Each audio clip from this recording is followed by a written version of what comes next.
You guys sound beautiful today. In the light and the love and the glory you are, for that is how you're created. But that's a different talk. I'll do it another day. What I want to talk to you about today is last week, and I apologize for those who were not here, but I'll set a little context for you. Last week we did the burning bowl ceremony. And what we do in the burning bowl ceremony is a time of releasing. And so we let go of anything that we feel like we have the desire to let go of. So how did you guys do? Were you able to let it go? Or did you go back and pick it back up? No. Did you put it in your pocket? Carry it around for a while? Oh my gosh, it's in my pocket, let me put it back. You know, we do all these kinds of things. We try to let go of something. I don't know about you, maybe it's just me, but try to let go of something and then I hang on to it really tightly and I let go and pick it back up. But the beautiful thing is, in any moment, we can let go. And let's play with that right now. Hold your hand out and just let something go. Whatever it is that you need to let go of, just let it go. Whatever's holding you back from your full magnificence, simply let it go. And when we let go of something, we open up space for something new to come in, which is what we're up to today. Creating a new name, a new consciousness, a new way of being. So that from this moment on, we are new beings. Every moment can be like that. It's whether or not we allow those moments to be that way. And every moment can be joyful. Every moment can be delightful if we're open and allowing to be that way. So we're engaging in the white stone ceremony. It's a ceremony that's done across unities. Sometimes it's done on the same Sunday as the burning bowl. Sometimes it's done on different Sundays. I've done the white stone ceremony since I came into Unity. And I want to tell you, the first 4 times I did it, I did not allow myself to put the name that I got on the stone. And I got the same name. Over and over and over, and I didn't allow myself to put it on the stone. I think I needed to grow into that name. And I still am challenged sometimes by that name. And I'm still growing into that name. So today, as we engage in this experience, I invite you to let yourself think big, unlimited. Be who you are, even if you have to grow into that name. Because there came a day that I actually put that name on that stone, and it wasn't during the ceremony. It's probably about 6 months later. But that stone without its name sat on my desk day after day after day. And boy, you know how when you're avoiding something, it's looking you in the eye, and it catches your attention, and there it is? Well, that's what that stone did for me. It was right there, calling my name. Hello, put your name on me. And it took me a long time, and that's okay, because we get to have our own way of being and our own pacing. The white stone ceremony comes out of a verse in the book of Revelation. Now, the book of Revelation is in the last chapter, the last book of the canon of the Bible as we know it, but it was not the last book written. It was written and put in there, but it was written as what's called apocalyptic literature. It's literature that's developed to unfold something that's hidden or to show the meaning of something that's hidden. It's also eschatology. It's a big word to say, but that is dream literature. And I don't know about you guys, but think about your dreams. Are there hidden meanings in your dreams? So the book of Revelation was written that way. The book of Revelation is the first time after the Gospels that we actually see Jesus show up again in a book, other than what Paul talked about. And in Paul's writing, Paul never met Jesus to our understanding, just based on the chronology. And here comes this different version of Jesus. Well, in Unity, as we view the Bible, we look at the Bible as a story of our unfolding consciousness. So think about where you started and where you are as you've moved across your lifetime. and how different you might be. Sometimes I think I've had a few versions of me, and I'm always trying to upgrade the current version with learning and expanding. And that's exactly what's happening. So what we see in Revelation is also some of that information is seen in the Hebrew Scriptures in Daniel. Some of it's very similar to Daniel. But what it's doing is it's looking at, the writer is looking at the world as a corrupt place. This world is corrupt. And it's only the coming of Jesus that is going to become pure again. That's one of the messages of the book of Revelation. So you might be saying, wow, why are we even looking at this? But that is one of the messages of the book of Revelation. And so what's happening is the person is dreaming to some degree and putting forth his dream in the book of Revelation. It's a great endpoint. It's also looking at creation, just as Genesis did. So it makes sense to me that it's at the end. So when you put them together, and then we trace some of the different ways that the book of Revelation is connected to the Hebrew Scriptures and to the Christian Scriptures, we can see how it's very much like that unfolding consciousness that Charles Fillmore talks about.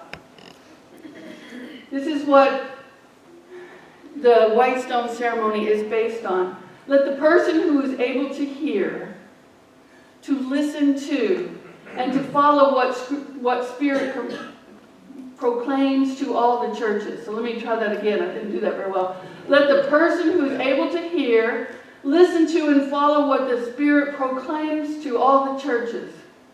To the one who conquers, I will feed you with hidden manna. I will give you a white stone. Upon this stone, a new name is engraved. No one knows this name except for you. You are the only person who understands your own spiritual growth. You are the only person who knows what truth is for you. That's why in this ceremony, in meditation today, you will find your new name.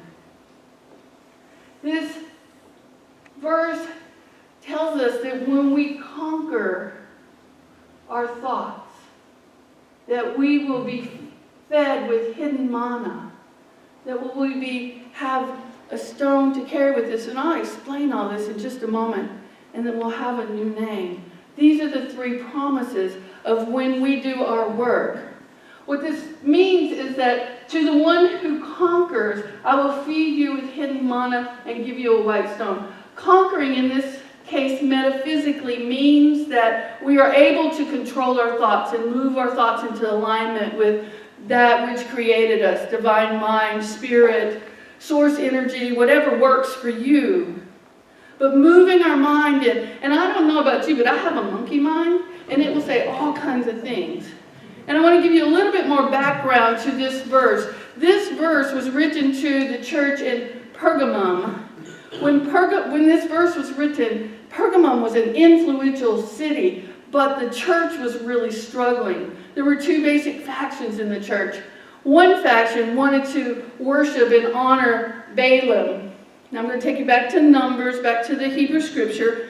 Balaam was a prophet that was hired to curse the Israelites.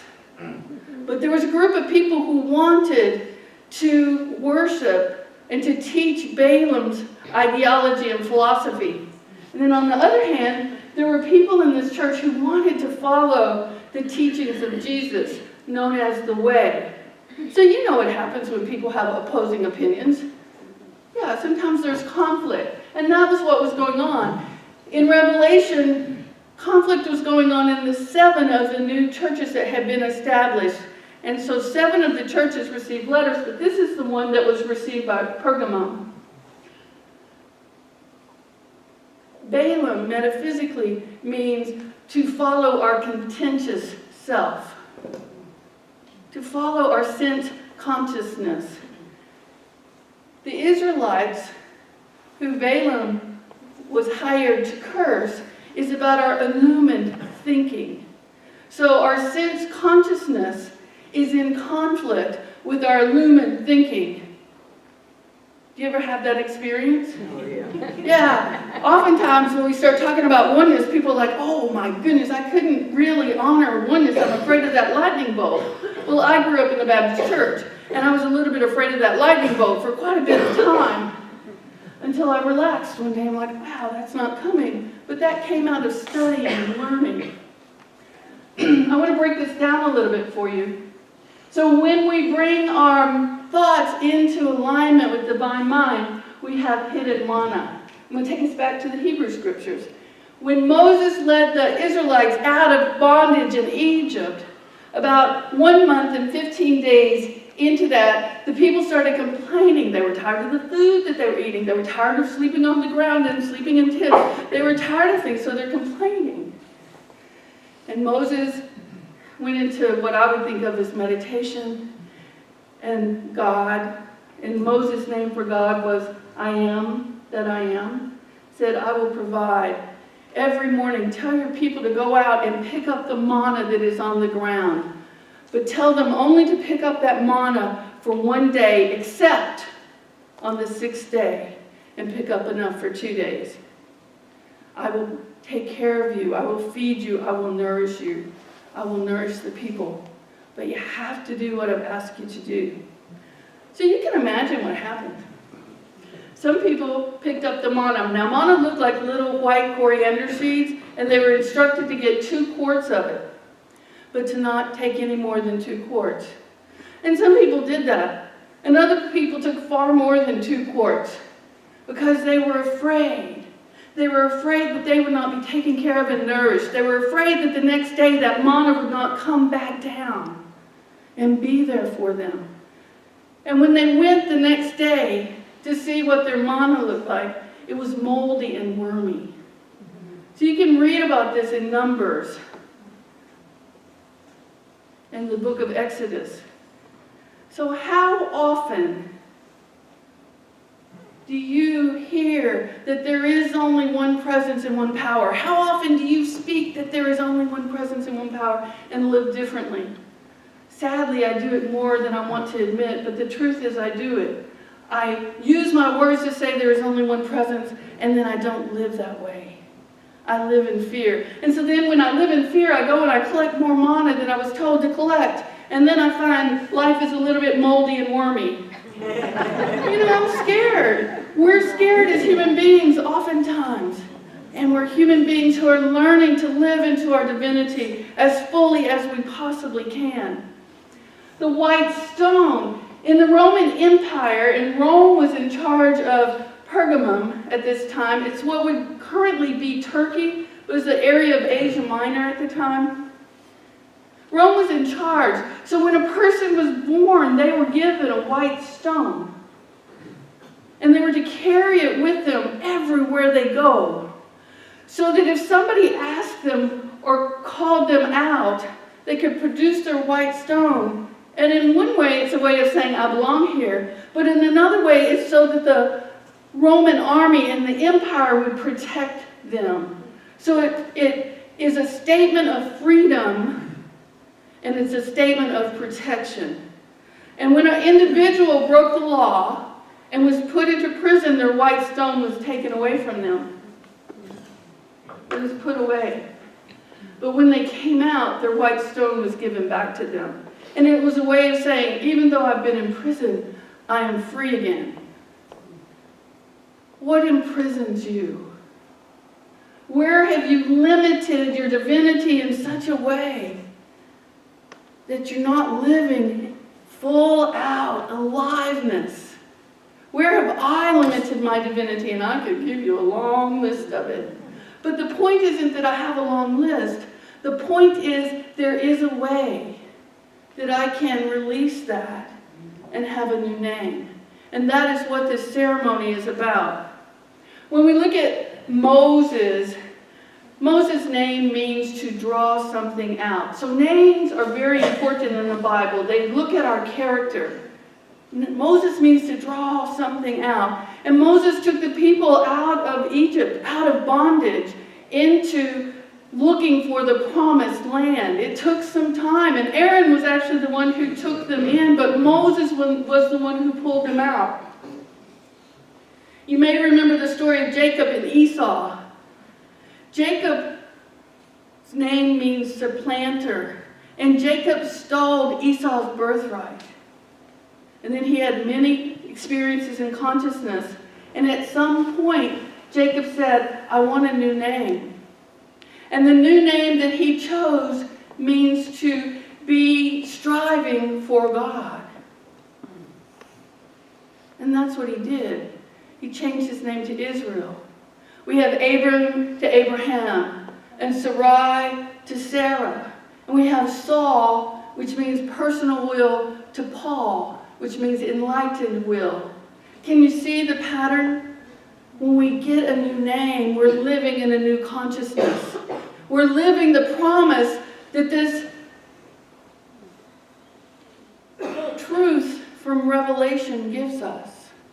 That when we are willing to conquer our thoughts, when we are willing to live as much as we can in any moment from our divinity, we get the gift of being nourished, being cared for. That gift is always there. The question is, are we willing to receive it? The manna fell for the Israelites, but when they were not willing to receive the faith and the promise it was going to fall every single day, 6 days a week, and then that 6th day there would be enough for 2 days. When they were not willing to receive that promise, they did not live in that nourishment. When we are willing to receive the promise, we will live in the nourishment. We will live in the love. We will live in the caring and the kindness. We will live in the guidance of Spirit. We have to be ready. We have to be open, and we have to be willing. And then we get a new name. And we live in a new consciousness. Jesus came. He taught radical ideas for his time. And Paul picked up those radical ideas and as the new churches were forming, taught ways of being together. How do we live in community? How do we live in spiritual consciousness together? And then Jesus in the Gospel of John tells us this. I've told you these things so that you will be whole and at peace. Jesus was talking to his disciples, but in the way we interpret the Bible is speaking to us in this moment. These things are being shared with you so that you recognize and know your own wholeness and you can experience peace in this and every moment. Jesus goes on to say, in this world you will be plagued with times of trouble, but you need not fear. I have triumphed over this corrupt world order. There is nothing to fear. Perfect love casts out any fear. We are being invited to let go of our fear, to write a new name that feels bigger than we are in this moment, or our perception of who we are in this moment, and to step forward in that new name. Will we make mistakes? I probably will. Are we willing to forgive each other for those mistakes? That's up to you. I am. Because I want to live as fully in my divinity as I possibly can. That's my desire for me. And that is my desire for each and every one of you. That you can live your best life possible. That you can live in as much peace as you can muster and be open to receive. But greater than that, that you know the Christ's presence within you. The white stone metaphysically is the Christ, the I am. That you know that it is you and that you have the full capacity of God that is available to you in every moment if you're open to receive. Are you open to receive? Charles Fillmore says it this way: the mind of spirit will guide you in perfect ways, even in the minute details of your life, if you will let it do so. If you are open and willing, let's say this together.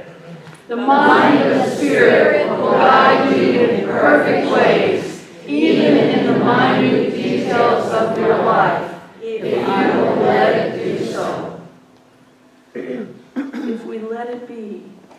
if we're willing to live in love, if we're willing to release fear, to call forth that new name. And Mindy's going to come and we're going to sing, I am that I am. We're singing the name that God gave Moses when Moses came down with the tablets and the 10 Commandments.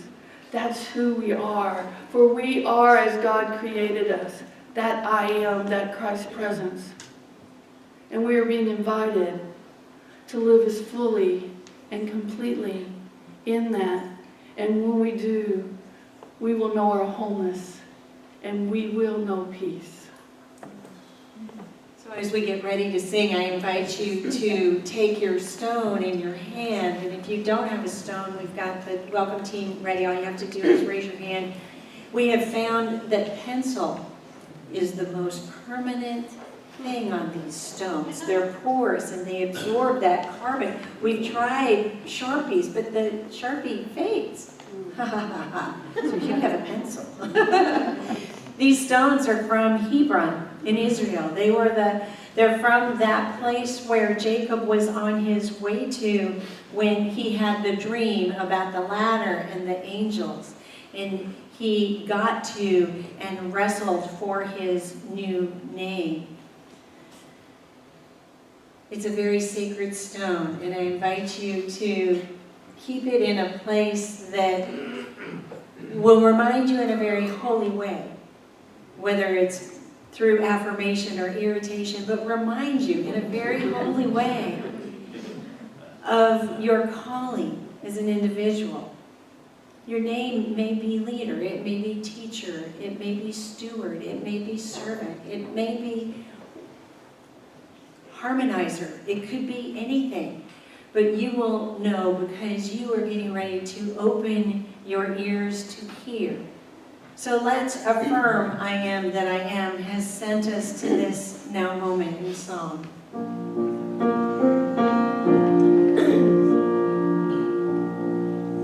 I am that I am.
of our safety and our sacredness. And we do go deeper and deeper into the light.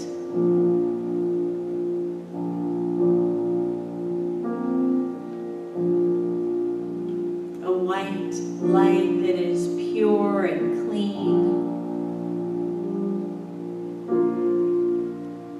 And the more fully we immerse ourselves in this light, we are purer and cleaner.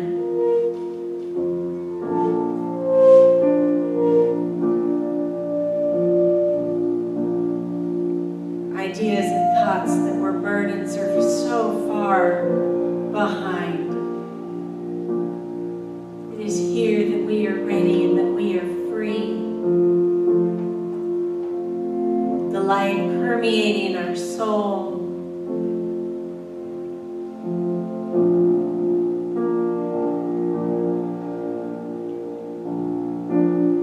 Inviting us into transformation. It is here in this holy and sacred space that we rest and we listen with ears to hear.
It is with great courage and great faith that we remember I am that I am. I am that I am has sent me to this now moment. Here I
Father, Mother, birth,